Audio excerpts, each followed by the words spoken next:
Hello everyone, welcome to our channel teachers creator. आज के session में देखेंगे आपका पेपर नंबर 4 जो कि छत्रपति शाहू जी महाराज यूनिवर्सिटी स्टूडेंट्स के लिए है, शैक्षिक निर्देशन एवं परामर्श। ठीक है, तो इसके और भी सभी वीडियो अपलोड हो गए हैं, बट हम क्विक रिवीजन करते हैं। आज स्टार्ट करते हैं फर्स्ट चैप्टर से और फटाफट आप इसको करेंगे। ठीक है, और थोड़ा सा समझा कर मैं कराऊंगी ताकि आपको ऑप्शंस भी याद हो जाएं। ठीक है, रटने की ज़रूरत ना पड़े, वहाँ पर कोई भी आंसर्स आप क्वेश्चंस देखें और उसके आंसर्स आपको मालूम हो।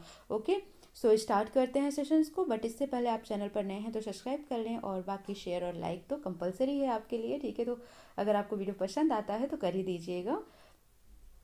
ठीक, स्टार्ट करते हैं क्लास को। फिर निर्देशन का मतलब क्या होता है? देखो, गाइडेंस होती है। गाइडेंस का मतलब क्या होता है कि जब किसी को कुछ समझ नहीं आ रहा है तो आप उसको, क्या उसकी योग्यता है, क्या उसकी क्वालिफिकेशन है, उसका इंटरेस्ट क्या है, इन सभी चीज़ों को ध्यान में रखते हुए आप उसको एक गाइड करते हैं, है ना, बताते हैं कि आप ऐसा करें, एक सलाह देते हैं। वही कहलाता है निर्देशन। जब आप किसी को दिशा निर्देश दें तो वो क्या कहलाता है? निर्देशन कहलाता है। अब ये बहुत सारी चीज़ों के लिए हो सकता है ना, तो यही सब चीज़ें हैं यहाँ पर जिनके बेस पर आपको क्वेश्चंस के आंसर्स करने हैं। तो पहला क्वेश्चन है, निर्देशन का अर्थ होता है। तो निर्देशन का क्या अर्थ होता है? पथ प्रदर्शन करना, निर्देशन करना, संकेत करना, उपर्युक्त सभी। तो डी इसका राइट आंसर हो जाएगा। ये सभी निर्देशन के अर्थ होते हैं, यानी कि आप किसी को गाइडेंस दे रहे हैं, दिशा निर्देश दे रहे हैं, कोई संकेत कर रहे हैं, तो ये सभी निर्देशन में आ जाता है। किसी व्यक्ति की रुचि, योग्यता व क्षमता को ध्यान में रखते हुए उसके आधार पर पथ प्रदर्शन करना क्या कहलाता है? ठीक है, जब आपने किसी व्यक्ति की, उसका इंटरेस्ट क्या है, उसकी एबिलिटी, योग्यता क्या है, उसकी क्षमता, कैपेसिटी क्या है, इन सभी को ध्यान में रखते हुए आप उसको सलाह दे रहे हैं, आप उसका पथ प्रदर्शन, मार्ग प्रदर्शित कर रहे हैं, तो वो क्या कहलाता है? निर्देशन कहलाता है। निर्देशन का लक्ष्य किसमें सामंजस्य स्थापित करना होता है? मानव और मजदूरी तो कोई ऑप्शन नहीं है इसका, प्राणी जगत भी नहीं होगा, व्यक्ति और समाज, बी राइट आंसर हो जाएगा। यानी कि निर्देशन का मुख्य लक्ष्य होता है कि वह व्यक्ति और समाज के बीच में सामंजस्य स्थापित कर सके। निर्देशन व्यक्ति को भावी जीवन के लिए तैयार करता है तथा समाज के साथ समायोजन करने में सहायता देता है। या किसकी परिभाषा है? भावी जीवन के लिए कौन लेके जाता है? फ्यूचर हम किसके साथ बिताते हैं? हस्बैंड के साथ। ठीक है, और समाज के साथ समायोजन यानी कि घर परिवार के साथ किस तरीके से हमको एडजस्ट होना है, तो ये सभी हमको नई लाइफ में ही मिलती है। तो याद रखना कि किसने ये डेफिनेशन दी? हस्बैंड ने। विभिन्न शिक्षा शास्त्रियों ने निर्देशन को किन अर्थों में लिया है? व्यापक अर्थ में किसी भी व्यक्ति को सेवा के रूप में दी गई सहायता है, तो सही है। शिक्षा की उपक्रिया के रूप में, विशिष्ट अर्थ में निर्देशन सेवा के रूप में, उपर्युक्त सभी। तो ये सभी हैं जो शिक्षा शास्त्री हैं, उन्होंने निर्देशन के डिफरेंट मीनिंग्स दिए हैं, तो ये सभी उसके मीनिंग्स में आते हैं। निम्नलिखित में कौन सी निर्देशन की विशेषता नहीं है? तो पहले तो इसकी विशेषताएं आपको पता होनी चाहिए, जैसे कि ये एक निरंतर चलने वाली प्रक्रिया है, तो ये तो एक विशेषता हो गई। यह क्या करता है? व्यक्ति को संतुलित विकास प्रोवाइड कराता है, यानी कि जिस तरीके का डेवलपमेंट चाहिए, जिस फील्ड के लिए चाहिए, एक तरीके का संतुलित विकास होता है किसी व्यक्ति का, अगर उसको प्रॉपर गाइडेंस मिलती रहे तो। और अपने भावी जीवन के लिए वो तैयार हो जाता है अगर उसको एक प्रॉपर गाइडेंस मिलती है। तो क्या यहाँ पर ऑप्शन विशेषता में नहीं होगा? वो होगा सी, यानी कि यह हमारा ध्यान व्यक्ति पर संतुलित नहीं करता है, तो ये इसका राइट आंसर हो जाएगा। ये इसकी कोई विशेषता नहीं है। निर्देशन किस पर आधारित होता है? रुचि, क्षमता, योग्यता या उपयुक्त सभी। तो निर्देशन जो है वो किसी व्यक्ति की रुचि, क्षमता, योग्यता, इन सभी पर निर्धारित होता है या आधारित होता है, तो डी इसका राइट आंसर हो जाएगा। निर्देशन जब माता पिता, बड़े भाई बहन या अन्य परिवारजनों या अध्यापकों के द्वारा दिया जाता है तो इसका रूप कैसा होता है? तो माता पिता, बड़े भाई बहन, परिवारजन, अध्यापक जन, तो इनसे हम सामान्य रोज ही मिलते हैं, सामान्यतः हम इनसे मिलते ही रहते हैं, तो किस तरीके का हो जाएगा? सामान्यीकृत हो जाएगा। निर्देशन किस तरह की समस्याओं को सुलझाने में सहायता करता है? ठीक है, तो किस तरह की सुलझाने में सहायता करता है? ये जीवन के लक्ष्य निर्धारित करने में, सामंजस्य स्थापित करने में, या ए और बी दोनों? तो राइट आंसर हो जाएगा ए, बी दोनों। ठीक है, नेक्स्ट क्वेश्चन है, निर्देशन का विषय क्षेत्र है कैसा? व्यक्तिगत, शैक्षिक, सामाजिक या उपयुक्त सभी। तो जो निर्देशन है इसका जो विषय क्षेत्र है वो सभी है, पर्सनल भी है, एजुकेशनल भी है, सोशल भी है। ठीक है, तो डी इसका राइट आंसर हो जाएगा। 11th नंबर क्वेश्चन देखते हैं, छात्रों को विविध व्यवसायों के लाभ तथा हानि बतलाना, व्यवसाय चुनने में सहायता करना तथा विशेष रुचि उत्पन्न करना किसका निर्देशन होता है? किसकी बात कर रहा है यहाँ पर? व्यवसाय की। तो किसका हो जाएगा? कैसा निर्देशन होगा? व्यवसायिक निर्देशन हो जाएगा। आज के समय में निर्देशन का उत्तरदायित्व किस पर आ गया है? तो सारी की सारी जो गाइडेंस की रिस्पॉन्सिबिलिटी है ना, सब ने किस पर छोड़ दिया है? स्कूल पर। तो स्कूल इसका राइट आंसर हो जाएगा। किसका उद्देश्य व्यक्ति का निर्देशन करना है। तो जो निर्देशन होता है, गाइडेंस होती है, यही व्यक्ति को सेल्फ गाइड करता है यानी आत्मनिर्देशन देता है। निर्देशन का उद्देश्य क्या है? परामर्श देना, सामंजस्य बना के रखना, नियुक्ति और अनुकरण, उपयुक्त सभी। तो ये सभी इसके राइट आंसर हो जाएंगे। किसने निर्देशन के 14 सिद्धांतों का उल्लेख किया है? तो क्रो एंड लीफेवर टशेल, इन दोनों ने ही 14 सिद्धांतों का उल्लेख दिया है। तो सी इसका राइट आंसर हो जाएगा। इनमें से कौन सी निर्देशन की विशेषता नहीं है? यह एक सेवा है, सही है। रुचि, योग्यता, क्षमता है, सही है। प्रक्रिया व्यक्ति केंद्रित होती है क्योंकि हम व्यक्ति के योग्यता, एबिलिटी, हर चीज़ को देखकर ही करते हैं। यह एक जटिल प्रक्रिया नहीं है। तो कैसी प्रक्रिया? यह एक जटिल प्रक्रिया है। तो इन्होंने पूछा विशेषता नहीं है, तो बी इसका राइट आंसर हो जाएगा, क्योंकि किसी को समझा पाना बड़ा ही मुश्किल होता है ना। कोई भी आपको बोले कि उनको प्रॉपर गाइडेंस दे दीजिए, तो आप उनके अकॉर्डिंग तो आप उनको समझा पा रहे हैं, बट उन्हें समझ आ रहा नहीं, तो एक तरीके का ये कॉम्प्लेक्स प्रोसेस, जटिल प्रोसेस हो जाता है। बट इन्होंने बोला कि नहीं है, तो ये गलत हो जाएगा। कौन व्यक्ति के उपयुक्त व्यवसाय के चयन हेतु सहायक करता है? तो कौन करता है? निर्देशन। निर्देशन किसके विकास के मार्ग को अवरुद्ध करता है? तो सांप्रदायिकता, प्रांतवाद, जातिपात, उपयुक्त सभी। तो डी इसका राइट आंसर हो जाएगा। किसकी सहायता से लोगों को धर्म के नियम, आदर्श आदि का ज्ञान होता है? तो निर्देशन से ही इन सब का ज्ञान होता है। किसके कारण व्यावसायिक निर्देशन का महत्व बढ़ता जा रहा है? व्यक्तिगत विभिन्नता, व्यावसायिक विविधता, आधुनिकीकरण। तो डी इसका राइट आंसर हो जाएगा। इन सभी के कारण ही बढ़ता जा रहा है। स्कूलों में निर्देशन पुस्तक किसकी है? तो बाकर मेहंदी जो हैं, ठीक है, ये स्कूलों में निर्देशन पुस्तक इन्हीं की है, बाकर मेहंदी की। कौन एक दूसरे का सहयोग करके शिक्षा के कार्य को सफल बना सकता है? तो कौन सहयोग करता है? अध्यापक करता है, प्रिंसिपल करता है, जो काउंसलर होते हैं वो करते हैं। तो यानी कि यहाँ पर आपका ऑप्शन क्या हो जाएगा? डी राइट आंसर हो जाएगा कि ये लोग एक दूसरे के परस्पर सहयोग से शिक्षा के कार्य को सफल बना सकते हैं। 23वां नंबर देखिए, निर्देशन एक ऐसी सेवा है जो व्यक्ति को स्कूल है उसके बाहर के वातावरण में समायोजन करने के लिए दी जाती है। यह किसका मत है? तो यह किसका मत है? प्रॉक्टर का मत है। प्रॉक्टर का कैसे याद रखेंगे? स्कूल के बाहर और स्कूल के अंदर दोनों ही तरह के वातावरण में क्या करना? प्रोटेक्ट करना। तो कौन? प्रोटेक्टर, ठीक है, या प्रॉक्टर, ऐसे याद रखना। अब हम देखते हैं क्वेश्चन नंबर 24 है, निर्देशन प्रक्रिया के प्रमुख अंग क्या क्या हैं? मूल्यांकन, समायोजन, नवीनीकरण या उपयुक्त सभी। तो राइट आंसर क्या हो जाएगा आपका? उपयुक्त सभी। व्यक्ति को विकास के आधार मानकर निर्देशन का केंद्र व्यक्ति विशेष होता है, इसलिए निर्देशन को क्या कहते हैं? ठीक है, तो राइट ऑप्शन आपका क्या हो जाए? व्यक्ति केंद्रित सेवा, क्योंकि हम किसको केंद्र मान रहे हैं? व्यक्ति विशेष को केंद्र मान रहे हैं, तो किसकी सेवा हो जाएगी? व्यक्ति केंद्रित सेवा हो जाएगी। वह सभी क्रियाएं जो व्यक्ति को आत्मज्ञान में सहायक होती हैं, किसका विचार है ये? तो ये विचार है किसका? बर्नार्ड का। जीवन पर्यंत चलने वाली प्रक्रिया क्या होती है? तो जो यहाँ पर है आपका निर्देशन, ये एक जीवन पर्यंत यानी कंटिन्यूअस चलने वाली प्रक्रिया होती है, सतत प्रक्रिया होती है। ठीक है, तो ये सभी आपका चैप्टर 1 क्लियर हो गया होगा। अब हम देखते हैं चैप्टर नंबर 2। अब हम देखते हैं चैप्टर नंबर 2, भारत में मार्ग निर्देशन के आंदोलन का उद्भव। ठीक है, यानी कि evaluation of guidance movement in India कैसे है, इसको आपको देखना है।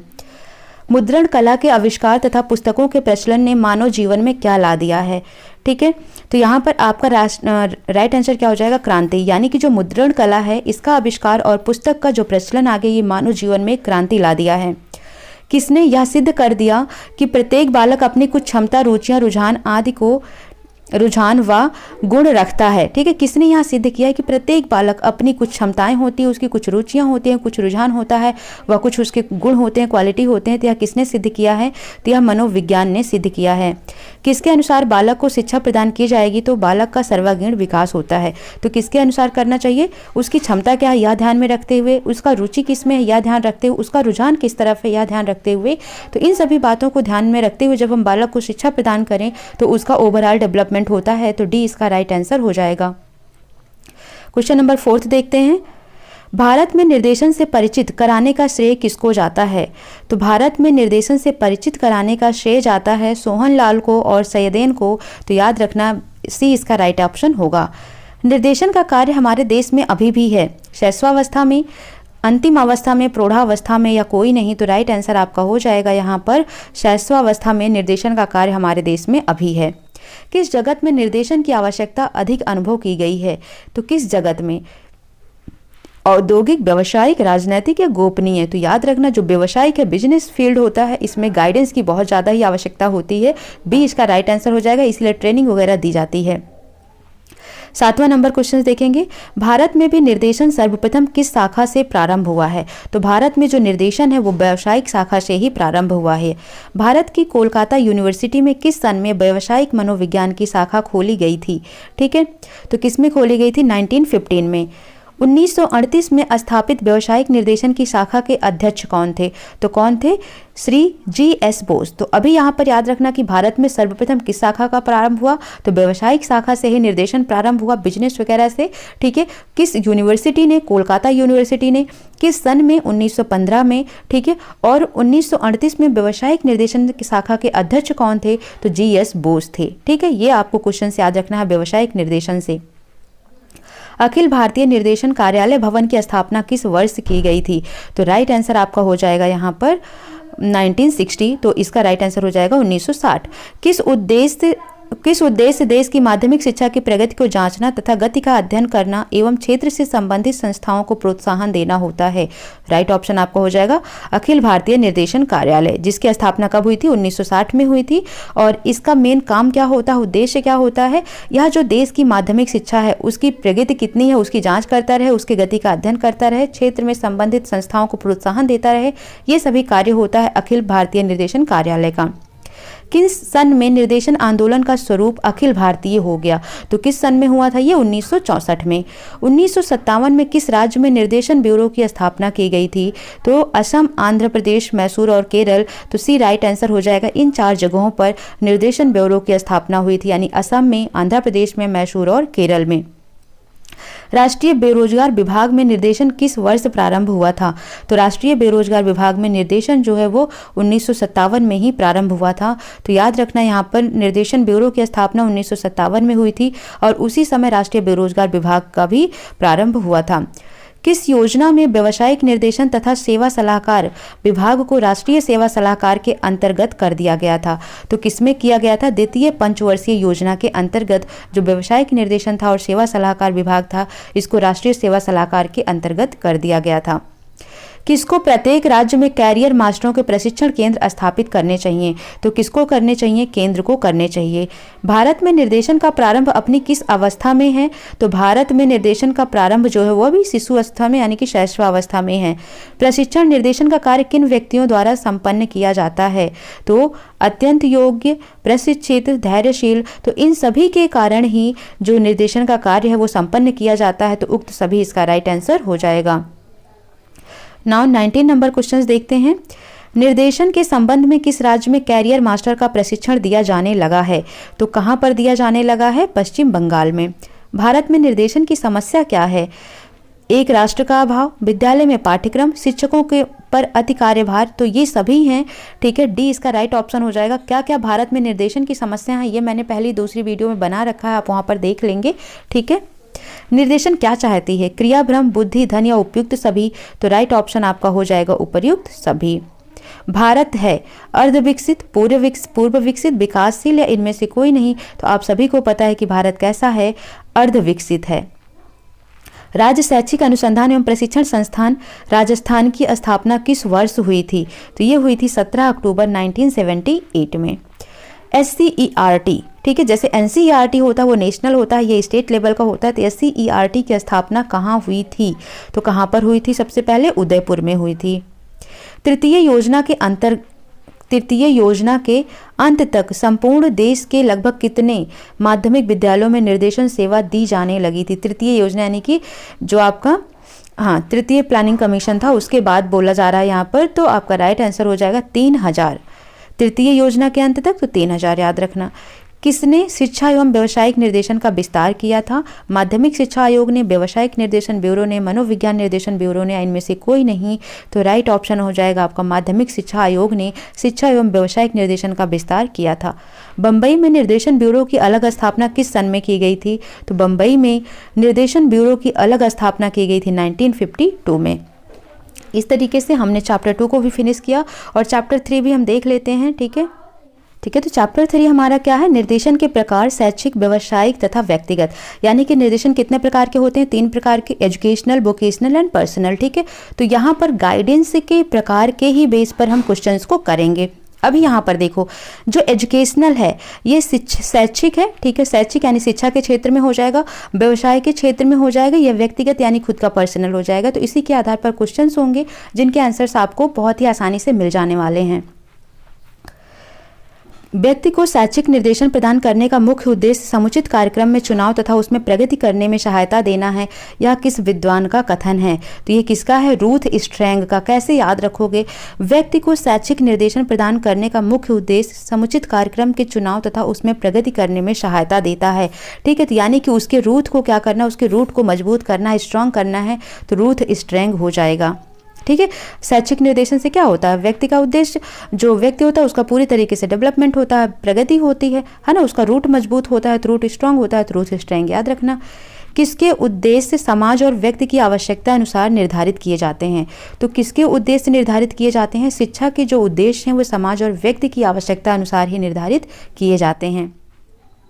शिक्षा निर्देशन की आवश्यकता के कारण क्या हैं? तो इसका कारण क्या क्या है ये देख लो। आगामी शिक्षा से संबंधित जानकारी के लिए बिल्कुल सही है। हम एजुकेशनल गाइडेंस क्यों लेते हैं? ताकि अब हमें आगे क्या पढ़ना चाहिए, क्या नहीं, किसका स्कोप है, ठीक है, विद्यालय में किस तरीके से एडजस्ट करके रहना चाहिए, नौकरी के अवसर की जानकारी के लिए, ठीक है। तो ये सभी इसके राइट आंसर हो जाएंगे। तो डी इसका राइट ऑप्शन होगा। किसकी सहायता से छात्रों को नए विद्यालय में भली भांति समायोजित किया जा सकता है? तो किसकी सहायता से? शैक्षिक निर्देशन से।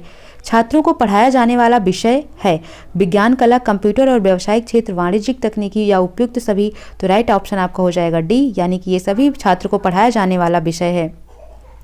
किसको बौद्धिक क्षमता के अनुसार शिक्षा प्रदान की जाती है? कुशाग्र बुद्धि छात्रों को, मंद बुद्धि छात्रों को, या दोनों को, या इनमें से कोई नहीं। तो राइट ऑप्शन आपका हो जाएगा, जो कुशाग्र बुद्धि छात्र होते हैं उनको उनके बौद्धिक क्षमता के अनुसार शिक्षा प्रदान की जा सकती है। निम्नलिखित में से किसको शैक्षिक लक्ष्यों के रूप में माना जा सकता है? व्यक्तिगत, बौद्धिक, सामाजिक व नैतिक, या उपयुक्त सभी। तो उपयुक्त सभी इसका राइट आंसर हो जाएगा, यानी कि इन सभी को शैक्षिक लक्ष्यों के रूप में माना जा सकता है। आजकल विद्यालयों एवं महाविद्यालयों के छात्रों में किसकी समस्या दिन प्रतिदिन बढ़ती जा रही है? तो किसकी समस्या बढ़ती जा रही है? तो अनुशासनहीनता की समस्या दिन प्रतिदिन बढ़ती जा रही है, बहुत ही शैतान होते जा रहे हैं, ठीक है। तो सी इसका राइट आंसर हो जाएगा। व्यवसायों के चुनाव में शिक्षार्थी का पथ प्रदर्शन करना है। किसके चुनाव में? व्यवसायों के। तो यहाँ पर इसका राइट ऑप्शन आपका क्या हो जाएगा? शैक्षिक निर्देशन का उद्देश्य है। शैक्षिक निर्देशन का मूल्यांकन है ए और बी दोनों, या विपरीत के प्रतिकूल, ठीक है। तो राइट ऑप्शन क्या हो जाएगा? शैक्षिक निर्देशन का यह उद्देश्य है। किस अवस्था में बच्चों का मस्तिष्क एक साथ स्लेट की तरह होता है? स्लेट का मतलब खाली रहता है। तो किस अवस्था में रहता है ये? 2 से 3.5 वर्ष तक की अवस्था में। स्कूल में बच्चे अधिकतर किसके निकट रहते हैं? तो स्कूल में बच्चे सबसे ज़्यादा किसके निकट रहते हैं? कक्षा अध्यापक के निकट रहते हैं। किस प्रक्रिया द्वारा व्यक्ति अपनी समस्या को समझकर उसके कारणों का पता लगा सकता है? तो किस प्रक्रिया के कारण? व्यक्तिगत निर्देशन के कारण व्यक्ति, यानी कि जो पर्सनल है, खुद चीज़ों को समझे कि कहाँ कहाँ पर प्रॉब्लम आ रही है, किस चीज़ से प्रॉब्लम आ रही है, तो ये होता है व्यक्तिगत निर्देशन के कारण। व्यक्ति का समस्याप्रद दोष क्या है? ठीक है, उदासी, अतिशय संवेदनशीलता, अतिशय क्रियाशील या उपयुक्त सभी। तो ये सभी इसके राइट आंसर हो जाएंगे। व्यक्ति जीवन के अन्य पक्ष क्या क्या हैं? भावात्मक, संवेगात्मक, पारिवारिक या उपयुक्त सभी। तो राइट आंसर हो जाएगा डी, यानी कि जो एक इंसान होता है, व्यक्ति होता है, उसके जीवन में भावात्मक भी होता है, इमोशन भी होता है, ठीक है, संवेग भी होते हैं और पारिवारिक संबंध भी होता है। तो ये सभी राइट आंसर हो जाएगा। व्यक्तिगत निर्देशन का स्वरूप या प्रकृति कैसा होता है? समस्या का निदान करना, उसका उपचार करना, दोनों या कोई नहीं। तो जो व्यक्तिगत निर्देशन होता है वो समस्या को जानता भी और उसका उपचार भी करता है। तो दोनों इसका राइट आंसर हो जाएगा। व्यक्ति की समस्याओं को प्रभावित कर सकती है, कौन प्रभावित कर सकती है? उसकी आदत, व्यवहार, रुचि या सभी। तो सभी इसका राइट आंसर हो जाएगा। उपचार का तात्पर्य क्या है? व्यक्ति को उनकी समस्याओं से मुक्ति करना, व्यक्ति को संकट में डालना, धोखा देना, आकार एवं दुख का चित्रण करना। तो राइट ऑप्शन क्या हो जाएगा यहाँ पर? व्यक्ति को उनकी समस्या पहले जान लेना, फिर उनकी समस्या से उनको मुक्ति दिलाना क्या कहलाता है? उपचार कहलाता है। उपचार की विधियां क्या क्या हैं? परामर्श देना, मानवीय मानसिक चिकित्सा देना, या दोनों। तो राइट आंसर आपका क्या हो जाएगा? दोनों ही इसका राइट आंसर हो जाएगा। मानसिक चिकित्सा की विधियां हैं वातावरण में परिवर्तन करना, युक्तिपूर्ण तर्क देना, सुझाव या उक्त सभी। तो राइट आंसर हो जाएंगे उक्त सभी। किस विधि में चिकित्सा बीच बीच में व्यक्ति से उत्तेजक सवाल पूछता है और जो चिकित्सा होता है व्यक्ति से बीच बीच में उत्तेजक सवाल पूछता है और व्यक्ति अपना आंतरिक भावों और विचारों को व्यक्त करता है। तो किसमें पूछता है? नॉन डायरेक्टिव चिकित्सा में। ठीक है, नॉन डायरेक्टिव यानी कि जो बिना डायरेक्टिव है, तो इसमें व्यक्ति से बीच बीच में उसको एक्साइटेड क्वेश्चंस पूछा जाता है और उसके अपने आंतरिक भाव और विचार व्यक्त होते हैं। किस विधि में व्यक्ति के मन का अध्ययन स्वप्नों के आधार पर किया जाता है? तो किसमें किया जाता है? ये किया जाता है स्वप्न विश्लेषण विधि में। स्वप्नों का अध्ययन है तो स्वप्न विश्लेषण विधि। किस स्तर पर बच्चों को जैसा भी निर्देशन मिलता है वे उसी के आधार पर अपनी आदतों का निर्माण कर लेते हैं? किस स्तर पर होता है? पूर्व प्राथमिक स्तर पर या प्राथमिक स्तर पर? तो किस स्तर पर होता है? पूर्व प्राथमिक स्तर पर होता है, जिसमें बच्चा जैसा भी निर्देशन दिया जाए उसी आधार पर वो अपनी आदतों को डेवलप कर लेता है। क्वेश्चन नंबर 23 देखेंगे। विश्वविद्यालय स्तर पर छात्रों को व्यक्तिगत और सामाजिक सामंजस्य के लिए किस निर्देशन की आवश्यकता पड़ती है? तो व्यक्तिगत निर्देशन की आवश्यकता पड़ती है। किस स्तर की बात की? यहाँ पर विश्वविद्यालय स्तर की बात किया है। तो इंसान अपने व्यक्तिगत तरीके से ही व्यक्तिगत और सामाजिक सामंजस्य स्थापित कर सकता है। किन गुणों के कारण व्यक्ति एक सफल डॉक्टर, प्रोफेसर और इंजीनियर बन पाता है? तो किस गुण के कारण? जन्मजात गुण के कारण। व्यावसायिक निर्देशन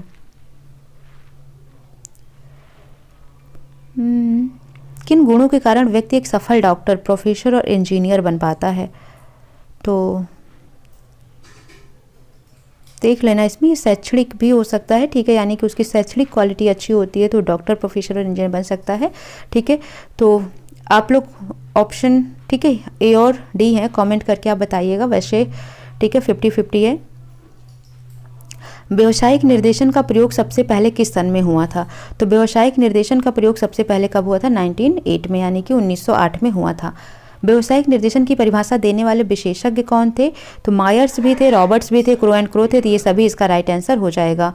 शैक्षिक निर्देशन का प्रमुख सिद्धांत क्या है? निर्देशन सभी छात्रों को उपलब्ध होना चाहिए, प्रमाणीकृत परीक्षाओं का प्रयोग होना चाहिए, अनुगामी अध्ययन होना चाहिए, उपयुक्त सभी। तो राइट आंसर हो जाएगा उपयुक्त सभी।